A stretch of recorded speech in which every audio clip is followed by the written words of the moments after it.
আজকে আমি এই ভিডিওটা বানাচ্ছি ধরেন অনেকটা বিরক্ত হয়ে আহ, এবং আরও একটা জিনিস খেয়াল করে যে আমি যার ব্যাপারে কথা বলবো তাকে নিয়ে কথা বলতে সবাই আওয়ামী লীগের লোকজন একটু আনকমফোর্টেবল ফিল করেন বেশিরভাগ সময় যে কেউ খেয়াল করলাম খুবই আনকমফোর্টেবল ফিল করেন কারণ তার ফ্যামিলি ব্যাকগ্রাউন্ড যেহেতু অনেক বড় আওয়ামী লীগের নেতা ছিলেন সে কারণে তাকে নিয়ে কথা বলতে সবাই খুব আনইজি ফিল করেন but I don't. Sohel Taj সাহেবের কথা বলছি। আমি ওনার অ্যাক্টিভিটিস মাঝে মধ্যেই সামনে আসে হঠাৎ করে, বেশিরভাগই ওই মাসুল দেখানো আর কি। এই পাশের মাসুল বের হয়ে গেছে তো ওই পাশের মাসুল বের হয়ে গেছে, এগুলি আর কি, মানে বডি বিল্ডিংয়ের ছবি টবি সামনে আসে, এগুলি দেখি, এগুলি আসে। আর ওনার ক্রিটিসিজম বিভিন্ন বিষয় নিয়ে ক্রিটিসাইজ করা ভালো জিনিস, আই ওয়েলকাম ইট। বাট আসলে সোহেল তাজ সাহেব আপনার যে সমস্যাটা, প্রথম যে সমস্যাটা সেটা হচ্ছে যে এটা পপুলার ওপিনিয়ন, মানে আমার ওপিনিয়ন না, পপুলার ওপিনিয়ন যেটা সেটা হচ্ছে যে আপনি অতিরিক্ত মাত্রায় বডি বিল্ডিং করতে করতে আপনার শরীরের বিভিন্ন জায়গায় আলাদা ভরে ভরে মাসল দিলেও এই জায়গার মাসল, এই জায়গায় whatever you have in their brain যেটাকে বলে, শুকায় গেছে, ছোট হয়ে গেছে, সামথিং সামথিং হ্যাপেন্ড, যে কারণে ওখান থেকে অনেক কিছু চলে গেছে আর কি। এখন ব্রেইনে সমস্যা হলে ধরেন মানুষ অন্ধ হয়ে যায়, আবার চোখ থাকতেও অন্ধ হয়ে যায়, কান থাকলেও বয়রা হয়ে যায়, মানে সবই শুনে আবার শুনে না মতো অবস্থা। আপনার অবস্থাটাও অনেকটা এরকম। তবে আপনার মূল সমস্যা যেটা সেটা হচ্ছে আপনি অনেক লাকি, এটাই আপনার মূল সমস্যা। লাকি ইন দিস সেন্স যে আপনি যখন আওয়ামী লীগে ছিলেন বা আওয়ামী লীগ করতেন, আমি এখন আপনাকে আর আওয়ামী লীগের বলি না, you are not from Awami League, আমার মনে হয় না। বাট আপনি যখন আওয়ামী লীগ করতেন, আপনি যখন আওয়ামী লীগের তো মন্ত্রীও ছিলেন, এমপি ছিলেন অ্যান্ড অল দ্যাট, সে সময় আপনি কিন্তু যথেষ্ট প্রিভিলেজড ছিলেন। আপনাকে কিন্তু যেহেতু আপনার ব্যাকগ্রাউন্ড হিসেবে, ফ্যামিলি ব্যাকগ্রাউন্ড, আপনার বাবা, সব কিছু মিলিয়ে আপনাকে যথেষ্ট সুযোগ দেওয়া হয়েছিল দল থেকে, প্রায়োরিটি বেস, একেবারে প্রিভিলেজ আর কি। এটা এটা হয়তো অনেকেই পায় না, কিন্তু আপনি পেয়েছিলেন, মন্ত্রীও হয়েছিলেন। মানে আপনাকে একজন বড় নেতা হওয়ার জন্য পুরো প্ল্যাটফর্মই দিয়ে দেওয়া হয়েছিল, but you failed miserably, categorically fail করেছিলেন। বাট আপনার ফেইলিওরটা আপনি বুঝতে পারেন নাই, and you moved on to something else. একটাই মানে চিন্তাভাবনা ছিল আপনার যে আপনি বড় নেতা হবেন, any way you can.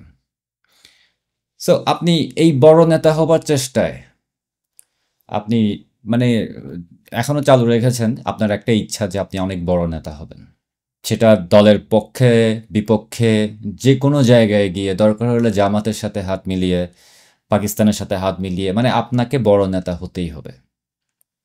But you know what তাজ সাহেব, আপনি কোনোদিন কোনো বড় নেতা হতে পারবেন না। আপনার ওই কারিশমাই নাই, আপনার মধ্যে ওই এবিলিটিটাই নাই।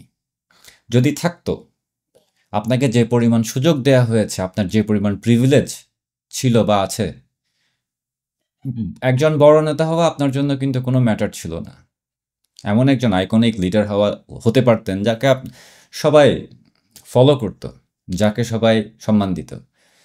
কিন্তু আপনি হয়ে গেছেন ক্লাউন। দিন শেষে আপনি হয়ে গেছেন একটা কমেডি। আপনাকে নিয়ে সবাই রং তামাশা করে, হাসি তামাশা করে, বডি সোহেল বলে গালি দেয়। আই মিন, আপনি চিন্তা করে দেখেন, আপনি কত ধরনের অ্যাটেম্প নিয়েছেন নেতা হওয়ার জন্য, বড় নেতা, মানে আপনি অনেক বড় নেতা হয়ে যাবেন, সবচেয়ে বড় নেতা হবেন, এটা হচ্ছে আপনার টার্গেট। সেজন্য আপনি আওয়ামী লীগকে লাথি মারবেন, জামাতের সাথে হাত মিলাবেন, বা এখন আমাদের এই নিউজ স্যারের সাথে হাত মিলিয়েছেন। আমি ওনার fan, in a way of course. Hmm, I know, if you have noticed. But আপনি তাও নেতা হতে পারবেন না, আপনি কোনোদিনও নেতা হতে পারবেন না। কারণ কি জানেন, আপনার কোনো প্রিন্সিপাল নাই। আপনি নিজেকে ম্যান অফ প্রিন্সিপাল বলে সবার সামনে প্রেজেন্ট করার চেষ্টা করেন, man of authority, man of principal, man of moral, এইগুলি বলে আপনি মার্কেটিং করেন নিজের এটা এক পর্যায়ে একটা সময় পর্যন্ত কাজও করেছিল, we all believe that, but basically আপনার কোনো প্রিন্সিপাল নাই। আপনার ফ্যামিলি ব্যাকগ্রাউন্ড, আপনার ফ্যামিলি, আপনার বাবা, মানে বাংলাদেশে উনাদের যে অবদান, সেই অবদানকেও আপনি একরকম অস্বীকারই করেন। হ্যাঁ, আমি জানি আপনি আপনার ফ্যামিলি ব্যাকগ্রাউন্ডটাকে বারবার সামনে আনেন এবং সেটাকে দিয়েই আপনি অনেক কিছু করতে চান, but that's not how you can be a leader.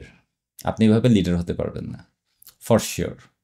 এবং সেটার বাস্তব একেবারে চাক্ষুষ প্রমাণ আপনি নিজেই।